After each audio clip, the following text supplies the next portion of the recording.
Hello दोस्तों, आपके अपने YouTube चैनल चलिए जानते हैं इंडिया में बहुत बहुत स्वागत है दोस्तों। और आज हम बात करने वाले हैं लाइफ इंश्योरेंस पॉलिसी में अगर किसी की डेथ हो जाती है या किसी को क्लेम करना है तो किस तरीके से आप लोग क्लेम कर सकते हैं, क्या क्या फॉर्म लगते हैं, किन किन डॉक्यूमेंट्स की आवश्यकता पड़ती है किसी डेथ क्लेम को क्लेम करने के लिए। तो दोस्तों आज हम इसी वीडियो में सब कुछ जानेंगे।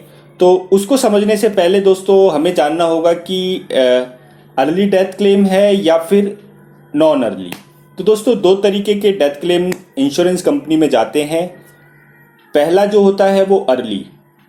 तो दोस्तों अर्ली का मतलब ये होता है कि अगर किसी ने पॉलिसी 2001 में ली है और 2002 यानी 2 साल के अंदर उसकी अगर कोई मिसहैपनिंग उसके साथ हो जाती है तो उसको अर्ली डेथ कहा जाता है। और नॉन अर्ली जो कहलाता है वो कहलाता है दोस्तों 2 साल के बाद के पीरियड का, यानी जो भी टर्म है वो 2 साल अगर ओवर हो जाता है पॉलिसी को तो उसको नॉन अर्ली डेथ क्लेम कहा जाता है, 2 साल के बाद वाले डेथ क्लेम को। तो दोस्तों इन दोनों ही सिचुएशन में अलग अलग फॉर्म की ज़रूरत पड़ती है, अलग अलग डॉक्यूमेंट्स की रिक्वायरमेंट होती है। तो वो सारी चीज़ें मैं आपके साथ आज शेयर कर रहा हूँ कि कौन कौन से डॉक्यूमेंट्स लगेंगे और किस तरीके से आपको प्रोसेस करना हो। तो दोस्तों अर्ली डेथ जो बताई गई है वो 2 साल के पीरियड की बात होती है, लेकिन अगर आपकी पॉलिसी 10 साल भी चली है और किसी कारण से पॉलिसी लैप्स हो गई है और लैप्स होने के बाद आप उसको रिवाइव कराते हैं, पॉलिसी को चालू कराते हैं, तो वो फिर से एक तरीके से नई पॉलिसी हो जाती है, क्योंकि उसमें कई सारे रिक्वायरमेंट्स होती है हेल्थ को लेकर के। तो इसलिए पॉलिसी अगर आपकी 10 साल भी चली है तो वो भी नई पॉलिसी कहलाती है आफ्टर रिवाइवल पॉलिसी को, तो भी वो पॉलिसी नई ही कहलाती है। तो उसकी कंडीशन फिर से 2 साल के लिए हो जाती है, भले ही आपकी पॉलिसी 10-12 साल पुरानी क्यों ना हो गई हो।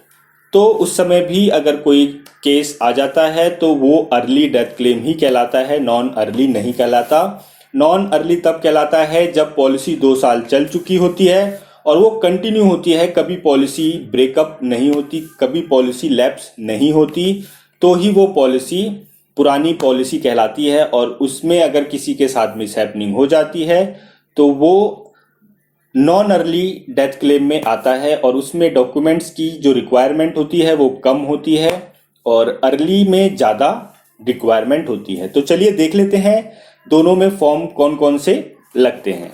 तो दोस्तों अगर हम अर्ली की बात करें तो उसमें intimation letter, policy bond, death certificate, 3816 form आता है वो डालना है और 3801 एक ये भी फॉर्म लगेगा। उसके बाद 3783 फॉर्म नंबर है, उसके बाद 3784 और फॉर्म नंबर है 3785 और 86 और 3787 form number 3788 NEFT, 2 ID proof of nominee, 2 ID proof of life assured यानी मृतक के।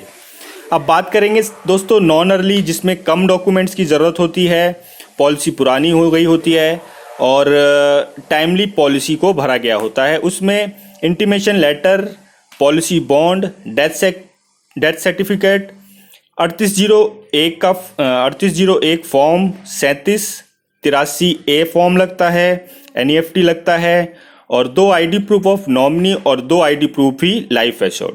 तो दोस्तों इस तरीके से आप इन फॉर्म के जरिए क्लेम कर सकते हैं और ये फॉर्म आपको ऑनलाइन भी अवेलेबल मिल जाएंगे। तो दोस्तों ये वीडियो अच्छी लगी हो तो लाइक, शेयर, सब्सक्राइब। जय हिंद,